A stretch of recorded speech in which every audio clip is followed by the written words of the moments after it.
Hello guys, कैसे हैं आप लोग। उम्मीद करते हैं खैरियत से होंगे। मार्केट की अपडेट के साथ दोस्तों मौजूद हैं। बिटकॉइन को, इथीरियम को और एक दो ऑल्ट कॉइन्स को देखेंगे। इसके अलावा थोड़े से आपके कमेंट्स भी लूँगा। वीडियो को लंबा करना मैं नहीं चाह रहा, तो ट्राई करूँगा कि वीडियो को छोटा रखा जाए। और पहले आपको बिटकॉइन के टेक्निकल एनालिसिस मैं दूंगा, उसके बाद आगे बढ़ेंगे। बिटकॉइन चल रहा है इस टाइम 1,04,600 के ऊपर। ओवरऑल काफ़ी दिनों से बिटकॉइन इसी लेवल में ट्रेड कर रहा है, जिसके बारे में प्रीवियसली काफ़ी वीडियोज़ के अंदर मैं बात कर चुका हूँ।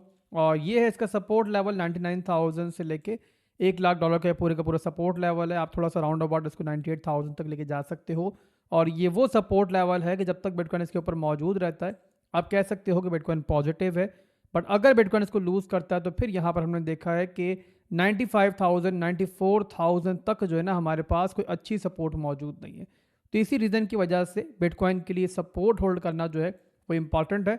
और जब तक बिटकॉइन इसको होल्ड कर रहा है, बार बार ट्राई करेगा अपने रेजिस्टेंस लेवल को तोड़ने की। और ये सप्लाई जोन दोस्तों कहाँ से कहाँ तक है, ये बनता है हमारा 1,05,000 6,000 से लेके लगभग यहाँ पे 1,08,000 का। और ये वही सप्लाई जोन है जहाँ से लास्ट टाइम बिटकॉइन ने ऑल टाइम हाई जो बनाया था प्रीवियसली ऊपर आके यहीं से रिजेक्ट हुआ था। और दोबारा से नया ऑल टाइम हाई बनाने के बाद भी बिटकॉइन अभी यहीं से रिजेक्ट हुआ था। और अगर आपको दिखाई दे रहा हो तो यहाँ पर ऊपर के लेवल से लिक्विडिटी तो यहाँ पे उड़ाई गई है, बट प्रॉपर क्लोजिंग जो है हमें उसके ऊपर नहीं मिली है। तो इसीलिए ये सप्लाई जोन जो है फिलहाल भी इंटैक्ट है। और जब तक बिटकॉइन इस लेवल में है, हम कह सकते हैं कि बिटकॉइन एक कंसोलिडेशन के अंदर है।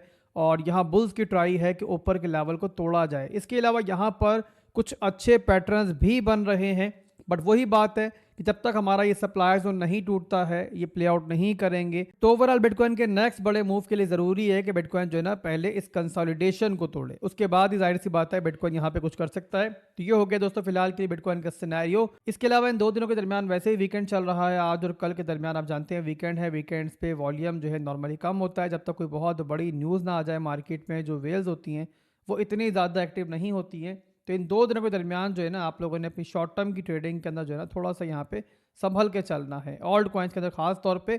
और उसका रीज़न है कि यहाँ बिटकॉइन डोमिनेंस जो है ना वो हमारी फिलहाल भी जो है पंप हो रही है।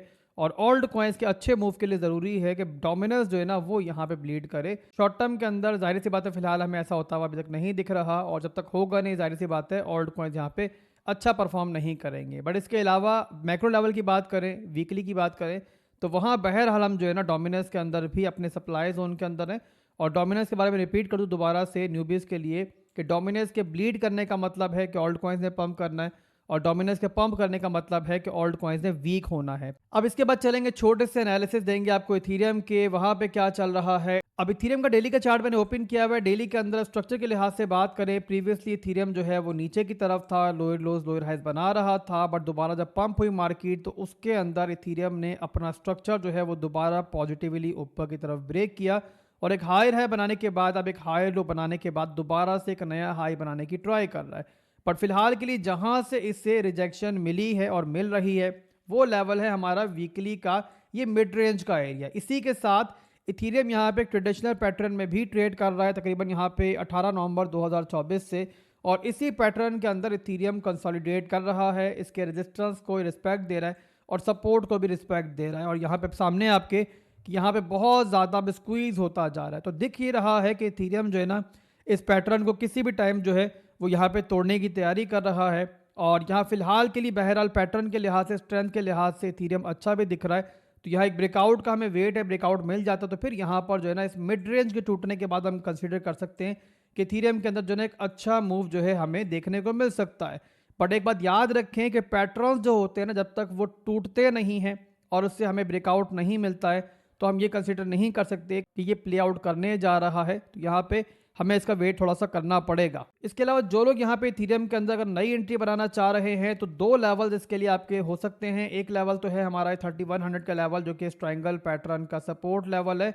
और इन वर्स्ट केस अगर इथीरियम यहाँ से जाता है नीचे किसी बुरी सूरत हाल के अंदर, 2800 का जो लेवल है ये हमारा एक बहुत अच्छा लेवल है, और ये एक बहुत अच्छी सपोर्ट भी है। प्रीवियसली एक बड़ा इंपॉर्टेंट रेजिस्टेंस लेवल भी था इथीरियम के लिए, और इसी लेवल को तोड़ने के बाद ही इथीरियम के अंदर एक पॉजिटिविटी हमें देखने को मिली थी। तो यहाँ पे ये लेवल अगर मुझे मिला तो मैं यहाँ पर जो है ना एक नई एंट्री बनाने की खुद भी ट्राई करूंगा। हालांकि मेरी नीचे के लेवल्स के ऊपर, जब बिटकॉइन बॉटम के ऊपर था, वहां पर भी एंट्री है, बट यहाँ मुझे इथीरियम मिला तो मैं यहाँ पर इथीरियम को मज़ीद भी एक्यूमुलेट करना चाहूँगा। इथीरियम का जो फ्यूचर है वो मेरे हिसाब से स्टिल अच्छा है। बहुत सारे लोग इथीरियम को लेके बुरी बातें कर रहे हैं, इथीरियम को लेके मायूस हैं, बट मेरे हिसाब से इथीरियम जो है एक वापसी करेगा, ज़रूर करेगा। और रिसेंटली हमें देखने को मिला है काफ़ी सारी वेल्स की तरफ से इथीरियम की बाइंग भी हुई है। तो मैं यहाँ पे इथीरियम को लेकर जो है ना स्टिल नेगेटिव नहीं हूँ, और मिड टर्म के अंदर खास तौर पे इथीरियम के अंदर मैं एक अच्छा मूव जो है एक्सपेक्ट कर रहा हूँ। तो ये हो गया इथीरियम। इसके बाद चलेंगे आपके ओल्ड कॉइन्स की तरफ। इस वीडियो के अंदर मैं 3-4 ओल्ड कॉइन्स आपके देखूंगा सिर्फ कमेंट्स में जो आप लोगों ने बताए होंगे मुझे, बकाया ओल्ड कॉइन्स जो आप लोगों ने बताए हैं इंशाल्लाह वो भी डिस्कस करूंगा नेक्स्ट वीडियो के अंदर, और ट्राई करूंगा रात में एक और वीडियो बनाने की। तो आप लोग उसका वेट कर लीजिएगा, अभी के लिए इस वीडियो को ज़्यादा लंबा नहीं करना है। तो यहाँ पे 2-3 कमेंट्स ही मैं लूंगा सिर्फ आपके। तो कल की वीडियो के नीचे जो कमेंट्स होंगे इसी में से हम लोग रैंडमली 2-3 कमेंट लेंगे। सबसे पहले तो आप लोग कमेंट्स में जो प्यार देते हो मुझे, उसके लिए आपका बहुत बहुत शुक्रिया। और जैसे आप लोग मुझे प्यार करते हो, मैं भी आप सबसे बहुत प्यार करता हूँ, और हर वक्त आप लोगों के लिए मौजूद रहने की ट्राई करता हूँ। मैं उम्मीद करता हूँ कि इसमें मैं कामयाब हो रहा हूँ, और इसके बदले में सिर्फ मुझे आपकी दुआएं चाहिए। तो अगेन आप सबका बहुत शुक्रिया, और आगे बढ़ते हैं यहाँ पे और देखते हैं किसी ने कोई ऑल्ट कॉइन बताया तो उसके एनालिसिस करते हैं। पहला यहाँ पे कमेंट जो ले रहा हूँ, रैंडमली ले रहा हूँ, वो ले रहा हूँ यहाँ पे मोहम्मद नदीम का, और इन्होंने यहाँ पे ऑडी कॉइन का पूछा है। इसको देख लेते हैं। तो डेली में जाने से पहले वीकली के ऊपर नज़र डालेंगे, माइक्रो लेवल के ऊपर, और यहाँ पे थोड़ी सी सिस्टम जो है ना इसकी हालत मुझे पतली दिख रही है। और रीज़न जाहिर सी बात है एक ही है कि डोमिनेंस जो है इस टाइम बहुत ज़्यादा ब्रीड कर रही है। उसी की वजह से जो ऐसे ओल्ड कॉइन है जिनका मार्केट कैप जो है वो नॉर्मल है, वो यहाँ पर ज़्यादा मुतासर होते हैं। तो इसीलिए वीकली के अंदर जो है ना यहाँ पे इसने अपना स्ट्रक्चर दोबारा ब्रेक कर दिया है। देख सकते हो नीचे कि प्रीवियसली यहाँ पर जो है लोअर लोज लोअर हाइज बन रहे थे, स्ट्रक्चर ब्रेक हुआ था, एक अच्छा मूव देखने को मिला था। बट यहाँ पे डंप के अंदर जो है ना हमारा वीकली का जो स्ट्रक्चर है वो भी यहाँ ब्रेक हो चुका है। एक रीटेस्ट के बाद दोबारा एक नीचे का लो जो है बनता हुआ दिख रहा है। अभी के लिए यहाँ पर जो ये सपोर्ट है ना, यहाँ पर ये मौजूद है, ये बड़ी इंपॉर्टेंट है, और ये जो है ना इसके लिए होल्ड करना ज़रूरी है। अगर इसने ये लूज़ की तो आपके सामने है कि नीचे जो है ना भाइयों फिर यहाँ पे गहरी खाई है, और ओवरऑल यहाँ पे सपोर्ट इसीलिए बड़ी इंपॉर्टेंट है। इसके अलावा अगर यहाँ पे चार्ट कन्वर्ट करें डेली के अंदर तो वहाँ पर भी देख लेते हैं। डेली के अंदर भी आपको दिख रहा होगा कि मुसलसल ये नीचे की तरफ ही है, और लोअर लोज लोअर हाइज बना रहा है। तो यहाँ पर अगर तो आपने इसको होल्ड किया हुआ है तो पहले तो बताओ मुझे कि आप छोटे लॉस के अंदर हो या बड़े लॉस के अंदर हो। अगर तो बड़े लॉस के अंदर हो तो फिर जाहिर सी बात है होल्ड करने के अलावा आपके पास कोई चारा नहीं है। और एक बात यहाँ पर आपको समझने की ज़रूरत है कि जिस टाइम ऑल्ट सीजन स्टार्ट होता है ना तो उस टाइम सारे के सारे ऑल्ट कॉइन ही पंप करते हैं। तो यहाँ पर ये आप पे डिपेंड करता है कि आप इसे लंबा होल्ड कर सकते हो, नहीं होल्ड कर सकते हो। अगर तो लंबा होल्ड कर सकते हो तो होल्ड कर लो। फिलहाल के लिए हालत बहरहाल इसकी थोड़ी सी पतली है, बट अगर आप यहाँ पे नई एंट्री बनाना चाह रहे हो तो फिर यहाँ पर जो है ना आपको चाहिए स्ट्रेंथ। और स्ट्रेंथ कैसे मिलेगी? स्ट्रेंथ ऐसे मिलेगी कि हमें यहाँ पर कोई छोटा सा स्ट्रक्चर ब्रेक मिल जाए, यानी कि इस तरीके से लो बनाए, हाई बनाए, और जैसे ही अपना ये स्ट्रॉन्ग हाई का जोन ब्रेक करे और दोबारा रिटेस्ट करे तो वहाँ पर आप समझ जाना कि यहाँ पर जो है एक अच्छा मूव हमें मिल सकता है। तो नीचे स्टॉप लॉस लगाना लो के नीचे, और ऊपर की तरफ के जो हाईज हैं उनको टारगेट इस तरीके से कर लेना। बट उसके लिए बताया जैसे कि मैंने कि हमें यहाँ पे चाहिए स्ट्रेंथ, जब तक मिलती नहीं है तब तक जाहिर सी बात थोड़ा सा हमें वेट ही करना पड़ेगा। अब इसके बाद अगला कमेंट है यहाँ पे हसन अली का, हुक के बारे में पूछा इन्होंने। हुक के एनालिसिस कर लेते हैं। 0.35 पे आपने ख़रीदा है तो यहाँ पे इसको इंट्रा टाइम फ्रेम में देखते हैं। वैसे यहाँ पे मैक्रो लेवल्स के अंदर तो इसकी हालत पतली ही है। यहाँ पे देखिए बगैर ही बता रहा हूँ मैं आपको, ये देख लो यहाँ पे कि स्ट्रक्चर यहाँ पे लूज़ कर चुका है वीकली के अंदर भी, और डेली के अंदर देखेंगे वहाँ पर क्या सूरत हाल है तो वहाँ पर भी बुरी सूरत हाल है। तो आप ऐसे ऑल्ट कॉइन्स क्यों लेते हैं? पहले तो किसके कहने पे लेते हैं, मुझे उसका नाम बताएं।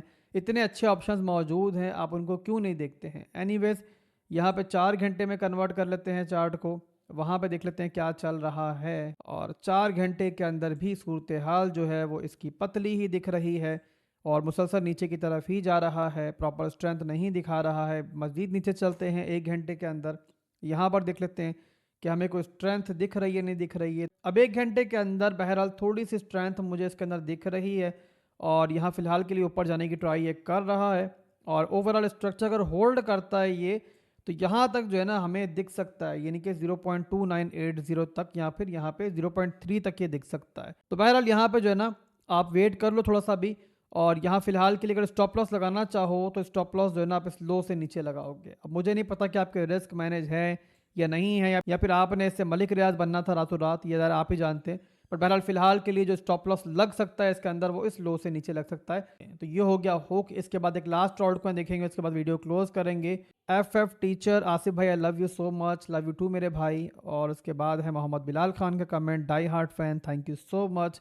और अगला एक लास्ट हम ले रहे हैं कमेंट, और इसमें इन्होंने पूछा है गाला के बारे में, 0.037 के ऊपर इनकी बाइंग है। तो इसको भी देख लेते हैं। यहाँ पे गाला को पहले देखते हैं हम डेली के ऊपर, और डेली का चार्ट मैंने ओपन किया हुआ है। डेली के अंदर तो बहरहाल यहाँ पे अभी ये ब्लीड कर रहा है, और डेली के अंदर जो सपोर्ट लेवल बनता है वो बनता है इसका ये वाला लेवल, और ये मैंने यहाँ मार्क कर दिया 0.03 से लेकर लगभग ये 0.026 तक बनता है। इसके अलावा यहाँ पे 4 घंटे में देख लेते हैं क्या चल रहा है। 4 घंटे का चार्ट मैंने ओपन कर लिया है। 4 घंटे के अंदर यहाँ पे एक सपोर्ट पे सिस्टम ये मौजूद है, और फिलहाल के लिए यहाँ पे सपोर्ट को तोड़ने की ट्राई कर रहा है। तो ओवरऑल सिस्टम में सपोर्ट लेवल है मौजूद है, इस पर नजर रखो, और यहाँ पे अच्छी मूव के लिए जरूरी है कि इस लेवल को तोड़े। जब तक ये लेवल नहीं टूटता है दोबारा से स्ट्रक्चर इसका रिक्लेम नहीं होगा। ये बनता है इसका 0.033, तो अब इस लेवल पर नजर रखो। इसके अलावा इस सपोर्ट अगर लूज कर गया ये, तो यहाँ फिर जो है ना नेक्स्ट पड़ाव जो है इसका इस सपोर्ट के ऊपर होगा, जो डेली की सपोर्ट है इसकी। तो अभी के लिए दोस्तों बस इतना ही था, फिर मिलेंगे इंशाल्लाह बहुत जल्द। दुआओं में याद रखिएगा, और कमेंट्स जिनके मैं रीड नहीं कर पाया उनसे माजरत अगली वीडियो में डिस्कस करेंगे। अल्लाह हाफिज़।